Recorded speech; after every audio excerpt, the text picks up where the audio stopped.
నమస్కారం. నేను మీ Phani Bhaskar, Dilsukhnagar, Hyderabad. Welcome to Pasumarthi Jyotishyalayam. Please do subscribe my channel for more videos. Video నచ్చినట్టయితే లైక్ చేయండి. మీ బంధుమిత్రులు, శ్రేయోభిలాషులకి కూడా షేర్ చేయండి. వారికి కూడా ఎంతో కొంత ఉపయోగకరంగా ఉంటుంది. ఇంతవరకు ఛానల్ సబ్స్క్రైబ్ చేసుకున్నట్టయితే సబ్స్క్రైబ్ చేసుకోండి. నా తదుపరి వీడియోలు అన్నీ కూడా అందుబాటులో ఉంటాయి. ఈ వీడియోలో మనము స్త్రీ జాతకంలో రాజయోగముల గురించి కూడా తెలుసుకునే ప్రయత్నం చేద్దాం. మనము వివాహ పొంతలలో చూస్తూ ఉంటాం, మ్యాచ్ మేకింగ్లో చూస్తూ ఉంటాం. కొంతమందికి వివాహం అయిన తర్వాత కలిసి వస్తుందండి అనే విషయాన్ని వింటూ ఉంటాం. కొంతమంది జ్యోతిష్యుల దగ్గర, పండితుల దగ్గర, అలాగే కొన్ని సినిమాల్లో కూడా చూపిస్తూ ఉంటారు. అంటే ఆ వ్యక్తి అమ్మాయి జాతకం, అమ్మాయి వచ్చిన వేళ విశేషం వల్ల ఈ వ్యక్తికి అభ్యున్నతి అనేది కలుగుతుంది. మగవాడికి అప్పటిదాకా లేదా అంటే కలుగుతుంది. కొంతమందికి ఆ వచ్చిన వేళ విశేషంతో ఇది రెట్టింపు అయిపోతుంది. వీరికి ఉన్నవి అన్నీ కూడా అప్పుడు యాక్టివేట్ అయ్యి మంచి జరగడానికి అవకాశం ఉంటుంది. దీనికి ద్వితీయాధిపతి, సప్తమాధిపతి, లాభాధిపతుల కనెక్షన్ వల్ల ఉంటుంది కొంతమందికి. కాబట్టి అందరికీ ఉండదా అంటే ఉంటుంది. కొంతమందికి సామాన్యంగా ఉంటుంది, కొంతమందికి అధికంగా ఉంటుంది, కొంతమందికి మిశ్రమంగా, కొంత తక్కువగా ఉండే అవకాశం అనేది ఉంటూ ఉంటుంది. కొన్ని వింటూ ఉంటాం, వీళ్ళకి పుత్ర సంతానం కలుగుతుంది లేదా భోగభాగ్యాలు కలుగుతాయి. అందుకే స్త్రీ జాతకాన్ని మనం పరిశీలించేటప్పుడు జన్మ తిథి, ప్లేసు, అలాగే డేట్ ఆఫ్ బర్త్, టైము, ప్లేస్తో పాటు వాళ్ళు మెచ్యూర్ అయినటువంటి సమయం కూడా తీసుకోవాలి. అది ఎటువంటిది అనేది కూడా మనం పరిశీలించాలి. మనం ఒక 2-3 వీడియోలు చేసుకున్నాం వాటి గురించి. ఏ నక్షత్రంలో వాళ్ళు మెచ్యూర్ అయితే ఎలా ఉంటుంది, అలాగే ఏ తిథి రోజు, ఏ వారంలో ఎలా ఉంటుంది, ఇవన్నీ కూడా చెప్పుకున్నాం.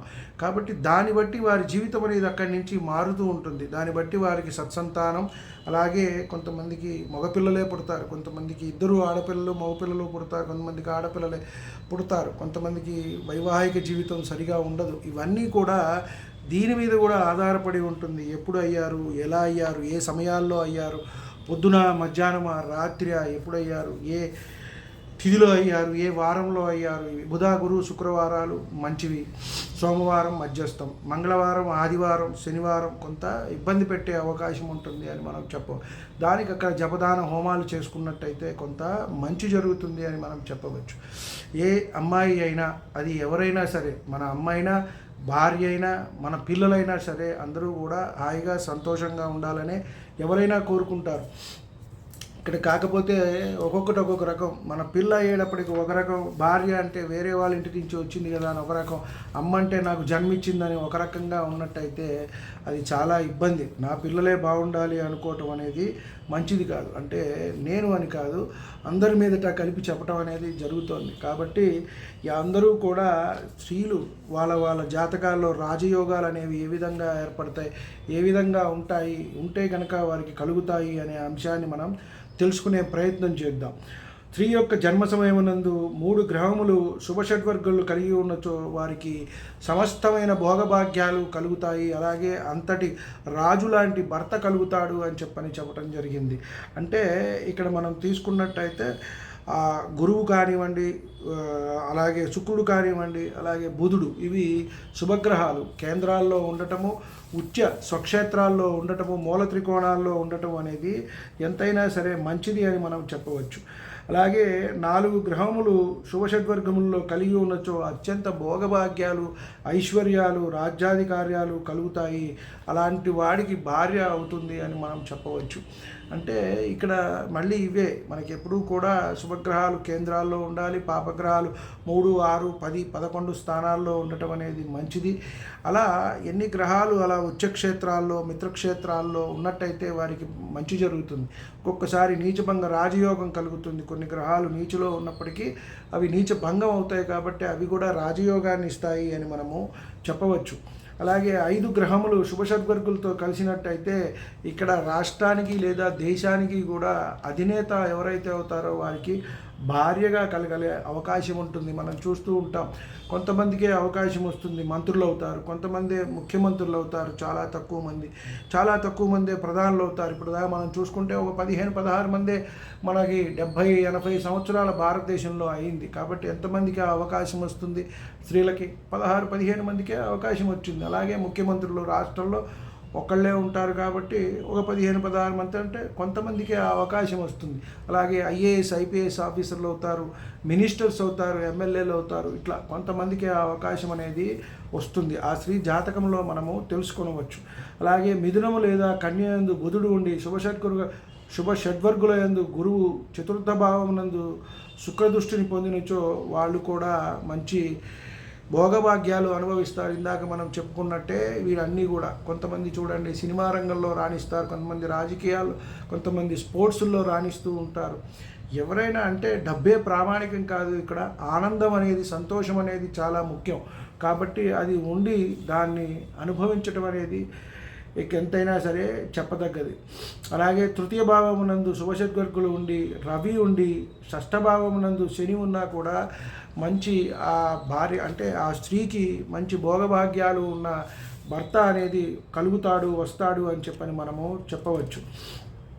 అలాగే షోడశకళలు గల పూర్ణచంద్రుడు జన్మలగ్నముకు కర్కాటక రాశి యందు గురునితో కలిసి ఉన్నా కూడా ఇక్కడ మంచి భర్త, ఐశ్వర్యము, భోగభాగ్యాలు, అలాగే వాహనాలు, అలాగే నిధి నిక్షేపాలు, ఇవన్నీ కూడా మంచి వాహనాలు, భవనాలు ఇవన్నీ కలిగే అదృష్టవంతురాలు అవుతుంది. అలాంటి భర్త దొరుకుతాడు అని చెప్పని మనము చెప్పవచ్చు. అలాగే జన్మలగ్నమునందు శుక్రుడు, తృతీయమునందు బుధుడు, అలాగే గురువు చతుర్థ స్థానమునందు ఉన్నప్పుడు కూడా ఇక్కడ మనకి ఎప్పుడు కూడా ఈ గ్రంథాల్లో మనకి అప్పట్లో ఏంటంటే రాజులు మంత్రులు వాళ్ళే కాబట్టి వారి గురించి చెప్తూ ఉంటారు. ఇక్కడ ఇవాళ తీసుకున్నట్టయితే గవర్నమెంట్ సర్వీసుల్లో వాళ్ళు కూడా మనం అలాగే చెప్పొచ్చు. ఐఏఎస్ ఐపీఎస్ ఆఫీసర్లు వాళ్ళకు కూడా అలాంటి సర్వీసులు జరుగుతాయి. వాళ్ళకి ప్రత్యేకమైన వాహనాలు, భవంతులు ఇవన్నీ కూడా కలుగుతాయి. కాబట్టి అక్కడ స్థితిని బట్టి కూడా మనం ఇక్కడ చెప్పవలసి ఉంటుంది అని మనము చెప్పవచ్చు. వారికి కూడా వాహన యోగాలు, అలాగే అధిక ప్రాబల్యము అంటే జనాలు చుట్టూతా వారికి నమస్కారాలు, దండాలు పెట్టే సర్వీస్ చేసేవాళ్ళు ముందుకు వచ్చినప్పుడు వాళ్ళకి అన్ని వసతులు కూడా కల్పించేవాళ్ళు, ఐశ్వర్యము కలిగి ఉంటుందని మనము చెప్పవచ్చు. అలాగే మేషాదిగా సమరాశులు జన్మలగ్నమై అందు చంద్రుడి నుండి శుభగ్రహముల చేత చూడబడించో మంచి రూపము, సచ్చరితము, సద్గుణాలు, విశేష సువర్ణాభములు కలిగిన భర్త దొరుకుతాడు అని చెప్పని మనము చెప్పవచ్చు. అలాగే జన్మలగ్నమునందు బుధ శుక్రులు కలిసి ఉన్న ఎడల కళాప్రావము, సుఖము, ధన, వస్తు, భరణాది సర్వ సంపదలు కూడా ప్రాప్తించగలవు అని చెప్పని మనము చెప్పవచ్చు. అంటే ఆ స్త్రీకి స్వతహాగా కొంత ఉండవచ్చు, తండ్రి నుంచి ఆమె సంపాదించుకోవచ్చు. ఇవాళ రేపు అందరూ కూడా చదువుకుని వృత్తి ఉద్యోగాల్లో స్థిరపడుతున్నారు, వ్యాపారాలు కూడా ప్రత్యేకించి చేస్తున్నారు. కాబట్టి అలాగే ఆ భర్త నుంచి కూడా అలాంటివి వచ్చే అవకాశం అనేది వీరికి ఉంటుంది అని మనము చెప్పవచ్చు. అలాగే స్త్రీ జన్మ లగ్నమునందు బుధ శుక్ర చంద్రులు కలిసి ఉన్న బుధ గురు శుక్రులు కలిసి ఉన్నాయలా కూడా సౌభాగ్యము కలుగుతుంది. సుఖభోగములు అంతా కూడా 10 పరివారాలు దాసీది ఎప్పుడు మనం చూస్తూ ఉంటాం. సకల భోగాలు అనేవి అనుభవిస్తూ ఉంటారు, దాసీ జనం కూడా ఉంటారు. ఇవన్నీ కూడా శుభగ్రహాలు. బుధ గురు శుక్రుడు ఒక్క గ్రహమే లగ్నంలో ఉన్నట్టయితే మనకి ఎంతో విశేషము, అన్ని దోషాలని తొలగిస్తుంది. అలాంటిది గురువు, బుధుడు, శుక్రుడు ఉంటే అది చాలా మంచిది అని మనం చెప్పవచ్చు. వృషభ, సింహ, వృశ్చిక, కుంభరాశుల్లో ఒకటి జన్మలగ్నమై అక్కడ తృతీయమునందు కుజుడుండి శుభ షడ్గురులందు శని లాభస్థానమునందు ఉన్న ఎడల కూడా ఇక్కడ గుణవంతుడైన భర్త అనేది పొందుతాడు, అనురాగం కలిగి ఉంటుంది. అలాగే చాలా మంచి పేరు ప్రఖ్యాతులు, గొప్పవారికి భార్య కాగలదు అని చెప్పవచ్చు. సుఖ భోగములు కూడా పొందుతుంది అని మనము చెప్పవచ్చు. అలాగే కుంభరాశి జన్మలగ్నమై వృషభరాశి యందు చంద్రునికి గురిని దృష్టి సోకిన ఎడల అంటే గురువు కనుక చూసినట్టయితే ఇక్కడ విశేషమైన దృష్టి అయినా వస్తుందండి. 5, 7, 9 ఎలా ఉన్నా సరే వీరు కూడా ఒక మంచి అధికారము అంటే ఇప్పుడు మనము మండలాల్లో ఉంటుంది, గ్రామాల్లో ఉంటుంది, అలాగే జిల్లాల్లో ఉంటుంది. ఇలాంటి అధికారం కలిగిన వారికి భార్య కాగలదు అని చెప్పారు. పుత్రపౌత్రాభివృద్ధి కలుగుతుంది, శత్రువులు లేకుండా సుఖజీవనం అనేది సాగుతుంది అని చెప్పారు. జన్మలగ్నము కన్యగా ఉండి అందు బుధుడున్న కర్కాటకమునందు గురువు ఉన్న ఎడల కూడా రాణివలే ఉంటుంది. మంచి రాజు సమానమైనటువంటి భర్త అనేది దొరుకుతాడు అని అలాగే ప్రపంచ ప్రఖ్యాతిగాంచుతారు అని మనం చెప్పవచ్చు. ఇప్పుడు కొంతమంది ఉంటారు చూడండి, క్రీడాకారులు తీసుకున్నట్టయితే సచిన్ టెండూల్కర్ మనం చెప్పుకుంటాం గొప్పగా, ధోని ఇలాంటి వారి గురించి చెప్పుకుంటాం. సో వారి సతీమణుల గురించి కూడా మనం చెప్పుకుంటాం, విరాట్ కోహ్లీ. ఇలా కొంత పేరు ప్రఖ్యాతులు సంపాదించినప్పుడు వారికి ఒక గుర్తింపు అనేది వస్తూ ఉంటుంది. అలాగే జన్మ లగ్నం నందు కానీ, సప్తమ స్థానం నందు కానీ గురువు ఉండి, లగ్న లేదా చతుర్థ స్థానం నందు శుక్రుడు ఉన్నా కూడా ఉన్నత గౌరవములు అనేది పొందుతారు, వారికి భర్త కాగలరు అని మనం ఇక్కడ చెప్పినట్టు ఇందాక ఐఏఎస్ ఐపీఎస్ ఆఫీసర్స్ అన్ని కూడా మనం చూస్తూ ఉంటాం. వీరు ఒక్కొక్క డిస్ట్రిక్ట్కి వాటికి వీటికి అధికారులుగా వెళ్ళినప్పుడు వారికి కొంత గొప్ప ఇదిగా ఉంటుంది.